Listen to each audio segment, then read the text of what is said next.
ស្នាមញញឹម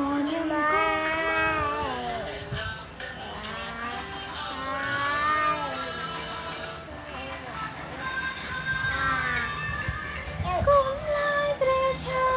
បាយអង្គវត្តជាថ្លៃថ្លារាសាជាតិខ្មែរបាយបាយដល់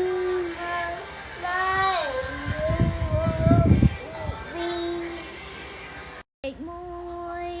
2 3កុមារប្រុសស្រីចអ្នកចងចាំលេខ4លេខ5ចូលនាងចងចាំកុំឲ្យភ្លេចលេខ6លេខ7លេខ8និងលេខ9រាប់ជាប់ជួនរាប់ឲ្យជាប់ជួនចាំដល់លេខ10លេខ1